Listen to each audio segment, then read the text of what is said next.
Hello folks, it's me again. I'm going to try and keep the waffling down to a minimum on this video because the other one didn't have to go on a bit. And having watched back a few of my more recent videos over the weekend, because they were like 9 months ago, so I had to kind of remind myself what I'd said and what I'd done recently. I'm always going on about dealership prep being rubbish, so I'm going to try and be nice about dealerships. However, this car is a GR86, it's got 100 miles on the clock, and the guy, the owner, said that he wasn't happy with the paint. Had a look over it, and yeah, it's covered in swirl marks. He hasn't inflicted those in the last 100 miles, so I wonder where they might have come from. The car was in a storage compound for about 5 months, he said, waiting for software updates and parts before he got it. So yeah, not surprising that there's quite a few marks on it, because 5 months just sitting outside, it would have picked up a lot of dirt, a lot of grime, a lot of fallout that then someone has washed off with the best of intentions, but probably not the best of skill. The bonnet, you can maybe just about see it in this light actually, if I focus on that section by pressing my screen. The bonnet has been cut and refined, and the bumper, you can see, I'll do some close-ups, is all swirly. So that's quite a good 50-50 difference really, even though it wasn't designed as a 50-50. Let's get it focusing on my face again, please. Yeah, so that's the difference, that an enhancement detail, this one, even though it's a new car, it's going to need an enhancement detail because the single stage that's included with the new car detail, even though it's a new car, isn't going to be enough to get rid of all the marks on this one. So customer knows, he's already booked it in for an enhancement detail. So we're doing a harder cut with a microfiber pad, just to cut through all those deeper lines, and then refining it with a finishing polish and a finishing pad to give it that lovely jeweled glossy finish. There's a dent on the rear quarter as well that I've got some close up. I've put some tape top and bottom, just so I've got something to focus on, but you can just kind of see in the strip lights that there's a bit of a deformation in the reflection. So that is getting sorted by our dent guy tomorrow. I'm going to set the camera up, and he's going to have all the pressure of working with a time lapse running, which I'm sure he'll love. I will get some more footage tomorrow. It's just a quick one. It's Monday night about 6 o'clock. Thought I'd introduce the car briefly, and also I want to take some footage so the customer has some ammo, I guess, to show Toyota, so we can try and get a little bit of compensation back. Thanks for watching. Thank you for watching the other videos over the weekend. If you haven't already seen those, there's a 2-part, very long video of the BMW 240i that I did last week.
So in summary, I promise I'll do the walk around of the car very, very quickly. In summary, yeah, wheels off, Gtechniq C5 on the wheels, the Serum Ultra on the body after a 2-stage polish. It looks fantastic now. One of those things, obviously the car was in a compound for 5 months, I think. Fallout is going to land on the car. Someone's washed it, it's picked up swirl marks. The owner is now going to have a conversation with Toyota, because you have to buy these cars direct from Toyota. They're not actually via a dealership, although he collected from a dealership, but you buy it from Toyota. He's going to have a conversation with Toyota. They will hopefully come to some agreement as to the condition of the car and how it was and how it is now. There is a couple of dents on it as well. Can only presume they came from the time it was in storage. One on the rear quarter, one on the driver's door. The dent guy, Lee, brilliant. He had a go at those. It looked like the one on the rear quarter had been done. Am I even pointing at the rear quarter? No, it's there. I mean, it looks like I am there, but it looked like that one on the rear quarter had been done before, because you could see there was push marks, especially when you're a dent guy and you know what you're looking for. He said that someone had been in there before, but he's done a much better. He was on it for a lot longer. I've had dent guys before. They come out and they go, there you go, mate, it's all done. And you look at it and you're like, nah, that's not done. Lee's different. He's kind of almost replicated the orange peel back with the little kind of taps that he's done to it. It's spotless now. You wouldn't see it at all. Not spotless, invisible.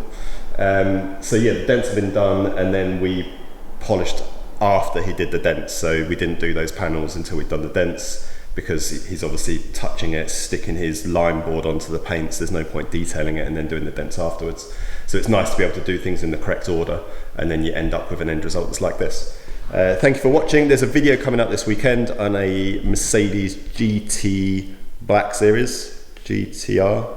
No, it's an AMG GT Black Series.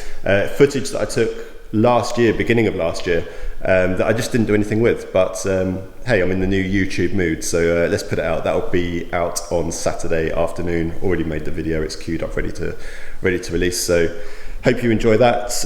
If you have enjoyed this, I know, sorry, I'm going to say it, hit the little thumb, give us a like. It helps the algorithm, because at the moment the algorithm doesn't like us, and we're not getting sent out to even a 1% of our subscribers, I don't think. 11,500 subscribers. Thank you very much for that. But yeah, hit the like, share it on a Facebook page if you're on it, about detailing or about cars, or a forum, or just pop it on your Instagram. All of that helps, and I really, really appreciate it. I will now show you the finished footage of the car. Thank you.